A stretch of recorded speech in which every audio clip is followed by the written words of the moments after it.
Magandang umaga po sa inyong lahat.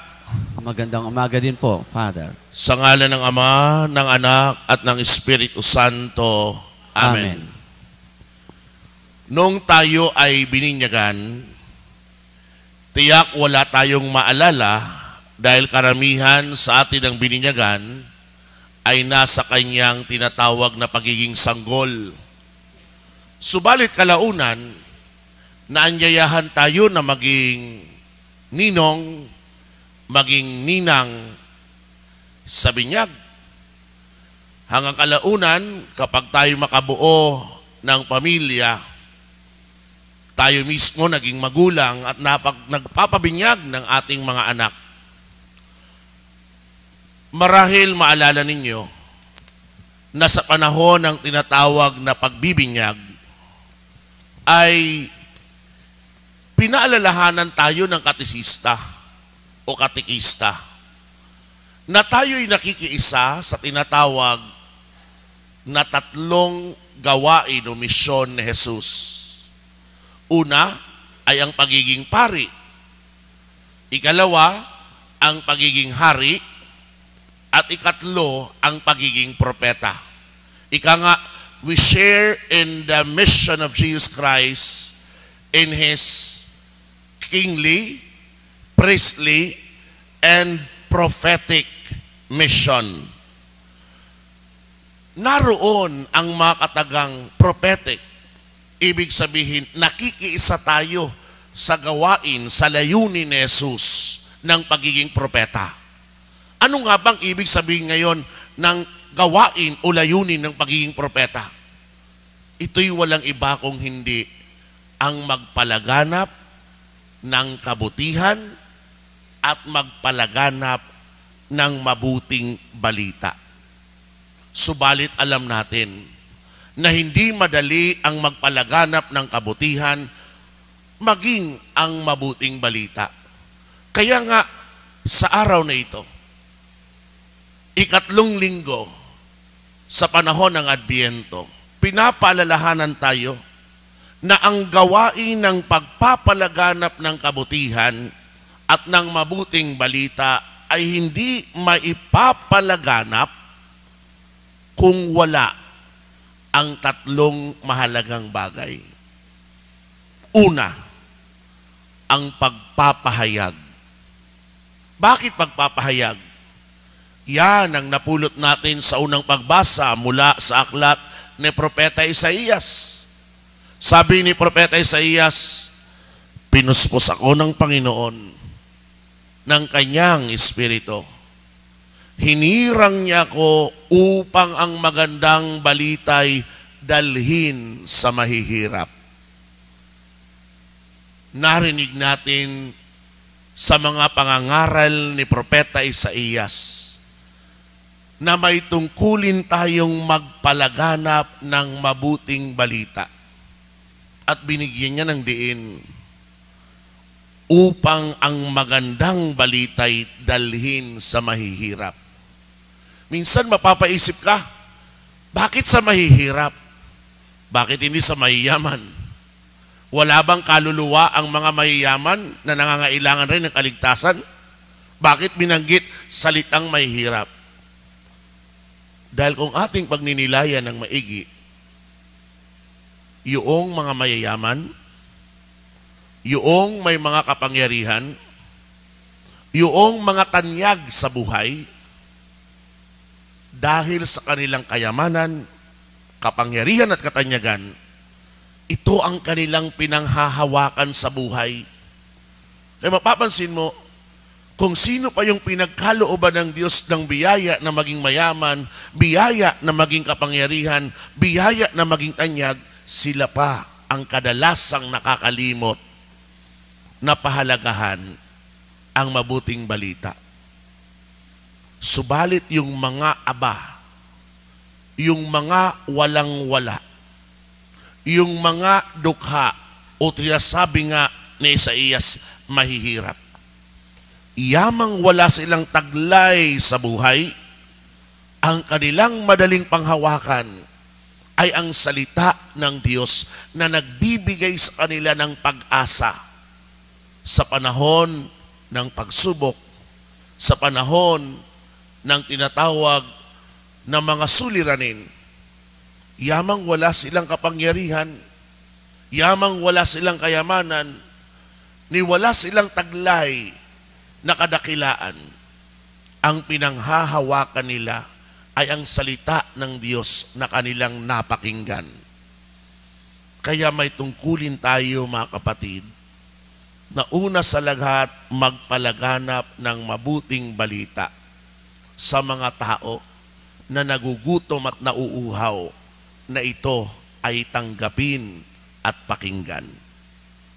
Ikalawang salita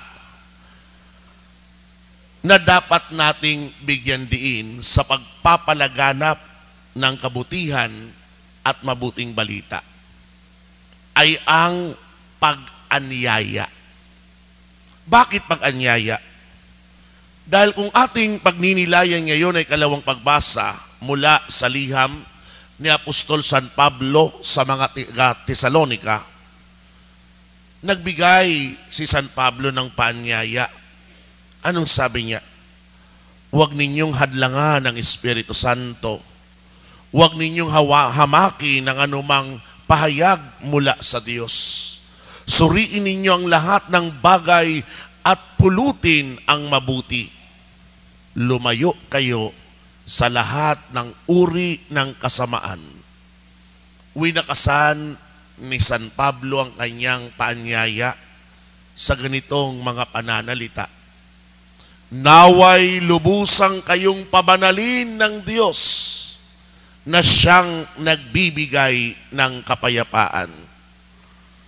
Kung ating ngayong hihimayin ang mga binibigay na paalaala ni San Pablo, dito mapupulot natin ang paanyaya niya na ang kabutihan, na ang mabuting balita ay hindi sapat na iyo lamang ipapalaganap sa pamagitan ng salita.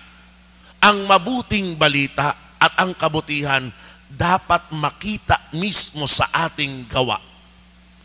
Naalala ko, minsan ako'y nagbinyag ng 3 sanggol. Sa unang sanggol, merong isang ninong, isang ninang.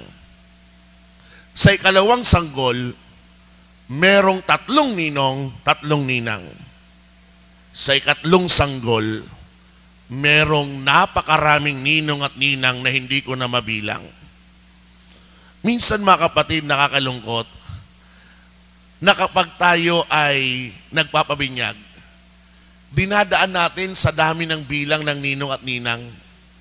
Pero di natin iniisip bilang magulang, ito nga bang kinuha kong ninong at ninang ay talagang maaasahan para tuwangan, tulungan ako sa pagpapalaganap o sa pagpapalaki ng aking anak sa pananampalataya. Binabahagi ko yan sa inyo dahil noong oras na ng binyag, tinanggong ko ang mga ninong at ninang. Sabi ko sa kanila, sino sa inyo ang marunong ng ama namin? Sino sa inyo ang marunong ng Abaginong Maria? Sino sa inyo ang marunong ng luwalhati sa Diyos? Alam nyo, habang tinatanong ko yan, nakita ko kaagad ang mga pagmumukha ng mga ninong at ninang na hindi marunong. Lalo na yung isang ninang doon na talagang napakaganda ng kanyang palamuti sa mukha. Yumuko na ayaw makatingin. Yung bang umiiwas na siyang tatanungin. Ngayon, anong ginawa ko? E di tinanong ko ng tuluyan. At katotoo nga, sa mga ninong at ninang na naroon, nakakalungkot isipin. Isang ninong at isang ninang lang ang kayang magpahayag ng 3 basic Christian prayers. Sa dami-dami nila, isang ninong at ninang, bakit ko sinasabit binabalikan ito? Dahil sabi ko sa kanila, paano nyo tutuwangan ang mga magulang na palakihin ang anak na ito sa pananampalataya? Kung ikaw mismo na ninong, kung ikaw mismo na ninang ay hindi marunong magdasal? Anong ipapakita mong mabuting gawa sa kanila? At ako'y nakatitiyak na yamang hindi ka nga nagdarasal, sa araw ng linggo hindi ko inaasahan na ikaw rin nagsisimba. Anong sasabihin mo ngayon sa batang ito paglaki? Inaanak, magdasal ka. Inaanak, magsimba ka. Ang ganda ng iyong pagpapahayag na ang batang ito magdasal at magsimba pero hindi nakikita sa iyo. The most effective way na tayo magsasabi, magdasal ka at magsimba ka, kung ikaw mismo na magulang, kung ikaw mismo na ninong at ninang, ay makita ng bata na nagdarasal at nagsisimba. Dahil kung nakikita sa ating kamalian, nakikita sa ating kasinungalingan, nakikita sa ating pagiging palamura, alalahanin nyo ng batang iyan matututo sa ating mga maling halimbawa. Di nga, sabi sa kasabihan sa Tagalog, sa mata ng bata, ang mali nagiging tama. Kaya huwag tayong magbigay ng mga maling halimbawa.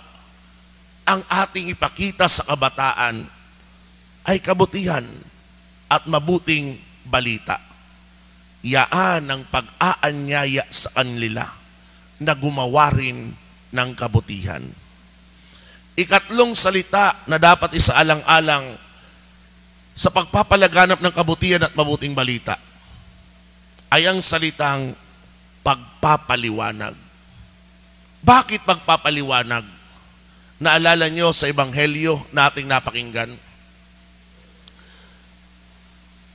Tinanong ng mga sugo ng Pariseyo, eskriba at ng mga saserdote ang kanilang mga alipin, tinanong si Juan. Ang daming katanungan ang kanilang pinakawalan.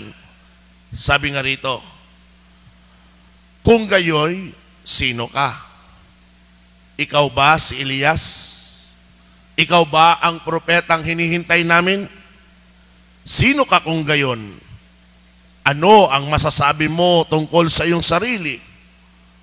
Paulit-ulit na mga katanungan. At sinagot ni Juan ang mga katanungan iyon. Nang hindi pa sila makontento, muli sila nagtanong, bakit ka nagbibinyag? Hindi pala naman ikaw ang Mesiyas, ni si Elias, ni ang propeta. At muli, tinugunan ni Juan ang kanilang katanungan nang sasabi niya, ako'y nagbibinyag sa tubig, ngunit nasa gitna ninyo ang isang hindi ninyo nakikilala na magbibinyag sa inyo sa Espiritu Santo. Siya ang susunod sa akin, subalit hindi ako karapat-dapat magkalag man lamang ng tali ng kanyang panyapak. Mapapansin nyo, matapos tumanggap si Juan ng napakaraming katanungan, tinugunan niya ito at pinaliwanag ang katotohanan sa mga taong naghahanap ng kasagutan. Yan rin ang tungkulin natin, mga kapatid, sa pagpapalaganap ng kabutihan at mabuting balita. May tungkulin tayong magpaliwanag sa kanila. Dahil kung tutuusin, taglay natin ang katotohanan.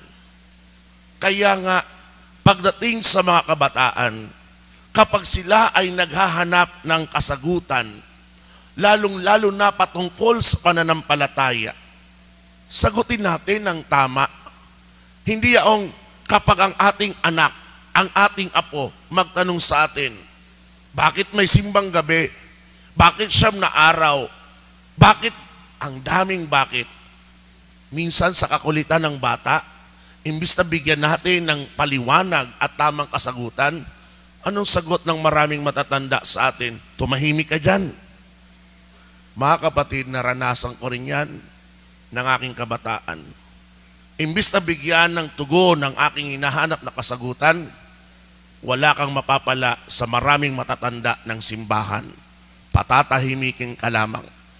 Kaya pinangarap ko, mag-aral ng husto upang sa gayon, sino man magtanong sa akin pagdating ng pananampalatayang Katoliko, bibigyan kita ng napakaliwanag na kasagutan.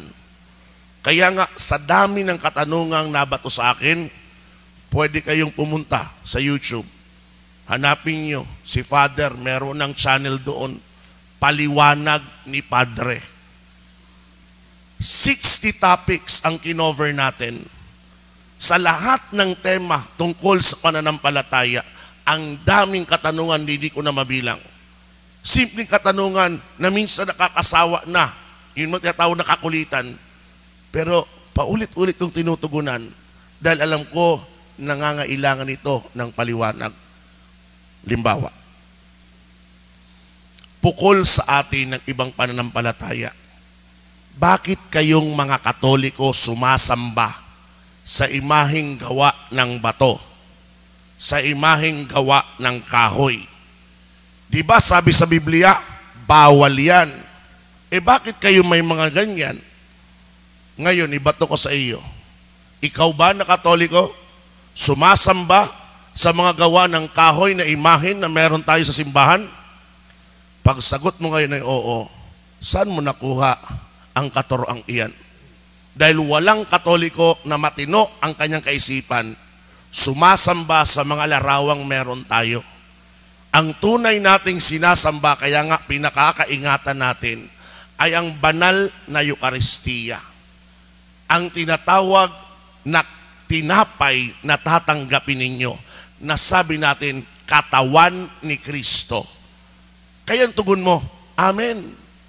Yan ang sinasamba natin. Kung gayon, Father, bakit nga ba tayo merong mga imahen sa simbahan? Kaya tuloy tayo pinupulaan ng mga kampo ni Manalo, ni Soriano, ni Kibuloy. Simple ang sagot. Ikaw ba, walang larawan ng lolo mo at lola mo ng mga yumao nakasabit pa sa pader? Mismong iglesia ni Kristo, meron ngang rebulto ni Manalo doon sa Disneyland, sa kanilang Commonwealth compound. O bakit sila meron ng rebulto? Dahil lahat ng imahe na iyan, paalaala lang sa atin ng mga kabutihan ng mga banal na nagsumikap na gumawa ng kabutihan upang tayo'y paalalahanan na gayahin ang kanilang hakbang. Ito ang pagpapaliwanag na sinasabi ko sa inyo. Kayang palagi rin nilang pukol, wala yan sa Biblia. Ngayon ibalik natin, ba't mo pinanghahawakan na palaging wala sa Biblia? Ang tanong ko ngayon, sino ba ang nagbuo ng Biblia? Si Soriano? Si Manalo? Si Kibuloy? O ang simbahang Katolika? Yan mga kapatid ang sinasabi ko. Ang katotohanan ay nasa simbahang tinatag ni Kristo, sa simbahang Katolika, na sa mahabang panahon at kasaysayan, marami at totoo, di naging mabuting mga huwaran. Subalit marami rin ang mga nagsumikap na sundan ang yapak ng Panginoon at nagtagumpay na kinikilala nating mga banal. Nasa atin ang katotohanan. Ang tungkulin natin ay pag-aralan ito at ipaliwanag, dahil yan ay ating tungkulin na magpahayag ng kabutihan at mabuting balita. Tatlong napakahalagang alalahanin sa ating gawain ng pagpapalaganap ng kabutihan at mabuting balita. Unang salita, pagpapahayag. Ikalawang salita, pag-anyaya. Ikatlong salita, pagpapaliwanag. Sa linggong ito, tinatawag rin natin itong Gaudete Sunday. Anong ibig sabihin ng Gaudete? Ang Gaudete nangangahulugan ng magalak. Inaanyayahan tayong magalak sa linggong ito. Bakit? Dahil anumang mabuti na meron tayo, dapat kagalakan natin na ito ay iparating sa iba. Anumang meron tayong mabuti na tinanggap, dapat masaya tayong binabahagi sa kapwa. Ang problema sa ating maraming mga Katoliko, kung anong masama, yun ang kinakalat. At yung mabuti, sinasarili. Masaya ka ba na ikaw lang ang nagkakaroon ng kabutihan?